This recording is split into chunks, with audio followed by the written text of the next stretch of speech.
This is a modern apartment building. And this, and this, and this.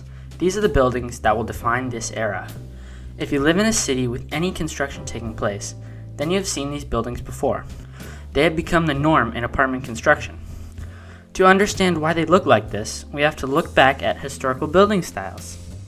In the late 1800s, a new type of building emerged in city centers. With the start of the Industrial Revolution and subsequent brick factories, red brick townhouses were sprouting up everywhere. But they did bring with them controversy. People thought that they were monotonous and had no character, but today are widely beloved as a distinct historical architecture style. Today, another style is taking over, and people are annoyed that they all look the same. But I don't think that this is a bad thing. These new buildings, while having a distinct style, bring much needed density and walkability to urban centers.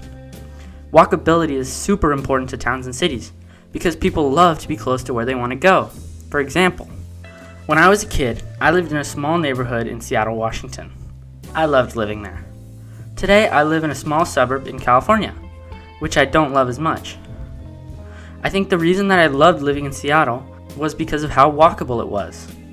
I could walk just about anywhere I wanted to. I lived 3 blocks from my school, a block from a park, and 2 blocks from a grocery store, and a plethora of shops and restaurants. Now I don't even live in the same town as my school, and it's a 20-minute walk to the grocery store. Before you turn 16 and get your driver's license, you have no freedom to walk around in your average suburb. Which brings me to this. TOD. What is TOD? TOD stands for Transit-Oriented Development. This is where, if a new bus or subway station opens up, the surrounding land is upzoned to account for the increased demand of housing near public transportation.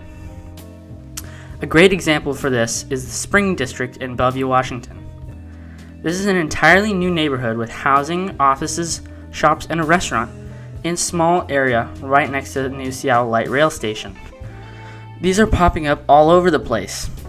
Orenco Station in Portland is the largest TOD development in all of Oregon, connecting downtown Portland to the suburbs. This TOD has shops, housing, and a public plaza. It was designed to be ultra walkable, and to no one's surprise, people like being within walking distance of the things that they want to do, or to be able to take public transit to get there. Lots of people don't want to drive everywhere.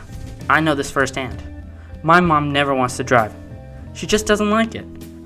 But she has to if she wants to do anything in less than half an hour both ways. We aren't building enough walkable neighborhoods. We need to change the zoning codes from single-family housing only to mixed use, so every neighborhood can have a corner store or a fresh market. People often say that without extensive single-family zoning, we would have skyscrapers next to small houses. The opposite is actually true. Here in Vancouver, British Columbia, they have the highest percentage of land zoned for single-family housing in Canada. What this does is it restrains the supply of housing, driving up the cost. Developers always want to get the most bang for their buck, so they build as many units as possible on scarce land, often super tall high-rises next to single-family homes. Hopefully now, you agree that we need more density and more walkability everywhere, not just downtown. When I was talking to my sister about this video, she thought that I had made it in a way to counteract climate change by taking cars off the road. But I actually hadn't thought of that. She had made a really good point. Climate change is real, and if we want to do something about it, we should make more dense neighborhoods so people drive less and pollute less. More walkability is a win-win. Anyway, that's all for the video. Hit the thumbs up if you liked the video and make sure to sub for more great content. I'm trying a new editing software, so let me know what you think of the video down in the comments. Thanks for watching and see you in the next video.